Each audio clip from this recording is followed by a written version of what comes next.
Ang mga wemik ay mga maliliit na tao na gawa sa kahoy. Sila ay ginawa at tinukit ng isang manlililok na si Ellie. Sa di kalayuan, matatagpuan ang lugar kung saan ginagawa ni Ellie ang kanyang trabaho. Ang bawat isang wemik ay nilikha niyang may bukod-tanging itsura. Ang iba ay may malalaking ilong, mata, may mga matatangkad, at may maliliit din. May mga nakasuot na sombrero, samantalang ang iba naman nakasuot ng mga magagarang kasuotan. Sila may nilikhang iba-iba, ngunit iisa lamang ang lumikha sa kanila at lahat sila'y nasa isang lugar na ninirahan. May isang kakaibang kaugalian ng mga wemik. Lahat ay mayroong dalawang klaseng kahon na may laman na dalawang klaseng stickers. Gininto ang star stickers at kulay abong bilog na stickers. Ang gininto ang star stickers ay itinitikit ng mga wemik sa mga bagay na kahanga-hanga at magaganda. Ngunit para sa kanila, ang mga hindi maayos na bagay ay nararapat na tikitan ng mga bilog na kulay abong stickers. Araw-araw, kanilang nakasanayan na batiin ang bawat isa na may katumbas na stickers. At sa ganito ngang klaseng gawain, nauubos ang kanilang araw. Laging binibigyan ng pansin ng mga wemik iyong mga may kakaibang ginagawa tulad ng may kakayanang tumalo ng mataas, kaalaman sa mga malalalim na salita, at galing sa pag-awit. Kaya naman kapansin-pansin ang mga ito sa karamihan dahil sila ay binibigyan ng maraming gintong star stickers. Dahil dito, lalo nilang mas ginagalingan para mas marami pa silang makuwang star stickers. Pero hindi lahat ng wemik ay mahusay. Ang ilan sa kanila ay nakakatanggap ng kulay abong bilog na stickers. At isa na nga sa kanila ay si Punchinello. Maraming sinubukang gawin si Punchinello para makatanggap ng ginintoang star stickers. Sinubukan niyang tumalon din ng mataas, ngunit madalas siyang natutumba. At tuwing siya'y tumutumba, dinidikitan siya ng ibang mga wemik ng kulay abong bilog na stickers. Lalo pa itong nadagdagan nang minsang natuklap ang kanyang pintura. Bukod pa dito, hindi rin siya makapagsalita ng maayos dahil sa tuwing sasabihin niya ang dahilan kung bakit siya nahulog, siya ay nakakapagsabi ng nakakatuwang salita. Kaya naman, muling nadadagdagan ng mga kulay abong bilog na stickers sa katawan niya. Hindi na mabilang ang dami ng bilog na stickers sa katawan ni Punchinello. Kaya sa sobrang hiya sa sarili, ayaw na niyang lumabas ng bahay. Natatakot siya na baka magkamali na naman siya tulad ng makalimutan niyang dalhin ang kanyang sombrero at aksidente niyang natapakan ang tubig sa daan. Dahil dito, nilapitan siya ng mga wemik upang muli siyang dikitan ng bilog na stickers. Dahil kapansin-pansin ang dami ng bilog sa kanyang katawan, kahit wala pa siyang ginagawang mali, ay dinidikitan pa rin siya ng ibang wemik ng bilog na stickers. Dapat lang sa kanya yan. Pagi naman eh. Sabi ng mga wemik tungkol kay Punchinello. Wala siyang kwentang tao. Di katagalan, pinaniwalaan ito ni Punchinello. Totoo nga siguro, wala akong kwentang tao. Sabi niya sa kanyang sarili. Nawala ng lakas ng loob si Punchinello. Kaya naman, naging minsana na lamang ang kanyang paglabas.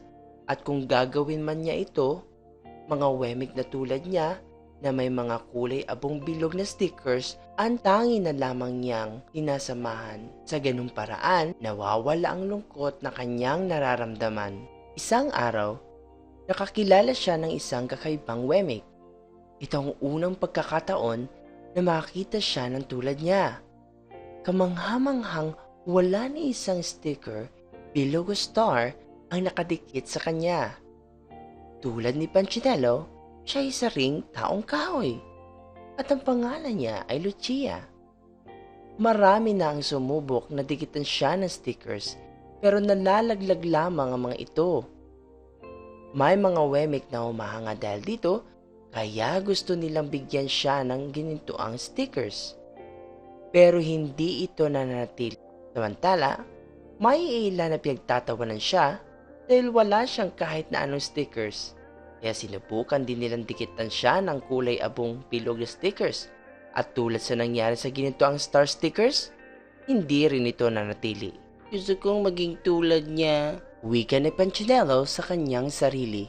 Ayaw ko nang ulit madikitan ng mga stickers. Sa kagustuhan niyang mangyari ito, naglakas loob si Punchinello na tanungin si Lucia kung paano niya ginawa ito. Madali lang, sabi ni Lucia. Araw-araw pumupunta ko kay Ellie. Ellie? Oo, si Ellie ang manlililok. Pinapanood ko ang mga ginagawa niya. Bakit hindi mo subukang alamin? Pumunta ka sa bahay niya. Nandun siya. Tumalikod si Lucia at umalis. Gusto niya kaya akong makita? Tanong ni Punchinello. Ngunit di na ito narinig ni Lucia. Umuwi si Punchinello sa kanyang bahay, umupo siya sa tabi ng bintana at tinanaw ang mga taong kahoy habang nagbibigayan sila ng stars at bilog na stickers. Hindi ito tama, pulong niya sa sarili. Kaya nagdesisyon siyang pumunta para makita si Ellie. Hindi naging madali ang pagpunta ni Punchinello sa lugar kung saan makikita si Ellie.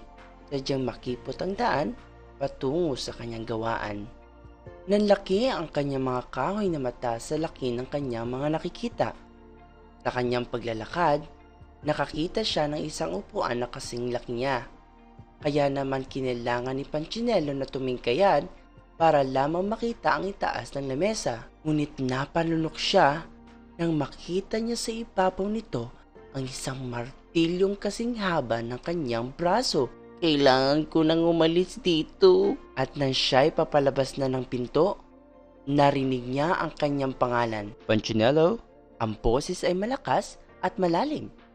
Napahinto si Punchinello. Punchinello, masaya akong makita ka. Halika. At nais kitang tingnan. Unti-unting lumingon si Punchinello. Nakita niya ang isang malaking manlililok. Kilala mo po ako? Ang tanong niya. Oo naman, ako ang gumawa sa iyo. Si Ellie ay yumuko upang kuhain at iupo si Punchinello sa kanyang mesa. Sabi ni Ellie nang makita niya ang mga bilog na stickers kay Punchinello. Mukhang maraming may ayaw sa iyo. Hindi ko po sinasadya. Sinubukan ko naman po ang lahat, kaya lang hindi mo na kailangang ipagtanggol ang sarili mo sa akin, anak. Sa totoo niyan, hindi mahalaga sa akin kung ano ang iniisip ng mga wemik tungkol sa'yo. Talaga po? Oo naman.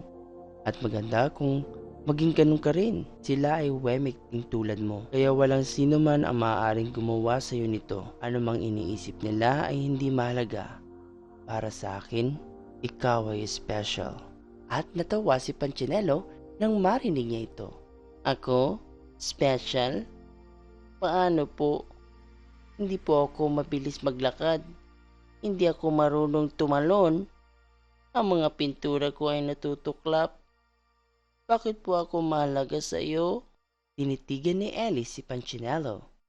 Nilagay ang kanyang mga kamay sa mga braso nito at dahan-dahang nagsalita. Dahil ako ang gumawa sa iyo at para sa akin ka. Kaya mahalaga ka sa akin. Wala pang nakikilala si Punchinello na nagpapahalaga sa kanya ng tulad nito maliban kay Ellie, ang manlililok na gumawa sa kanya. Sa sobrang pagkamangha, hindi niya maisip kung ano ang kanyang sasabihin. Araw-araw, umaasa akong pumunta ka sa akin, sabi ni Ellie. Pumunta po ako dito dahil may nakilala akong walang nakadikit na kahit na anong stickers. Paliwanag ni Punchinello. Alam ko, nabanggit ka niya sa akin. Bakit hindi dumidikit ang mga stickers sa kanya? Yun ay dahil mas pinili niyang pakinggan kung ano ang aking iniisip tungkol sa kanya higit sa iba. Didikit lamang ang mga stickers kung hahayaan mo sila. Malumanay na sagot ni Ellie. Ano po? Didikit lamang ang mga stickers kung sila ay mahalaga sa iyo. Ngunit kung maniniwala ka, na labis kitang minamahal, hindi mo mamamalayan na unti-unting nawawala ng halaga sa iyo kung ano ang tingin ng kapwa mo wemik tungkol sa iyo. Hindi ako sigurado kung naiintindihan ko po ang sinasabi mo. Napangiti si Ellie. Darating ang panahon, maunawaan mo rin ang mga bagay na ito. Sa ngayon, marami pang nakadikit sa iyong mga stickers. Kaya naman nais ko na pumunta ka dito araw-araw at lagi kong ipapaalala sa iyo kung gaano kita kamahal.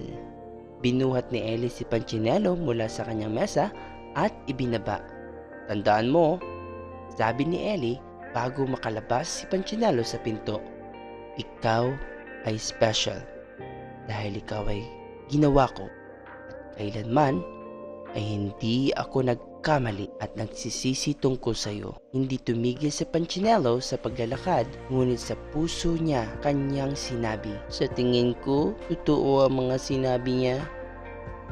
At ng mga oras na yon, isang bilog na sticker ang nahulog sa lupa.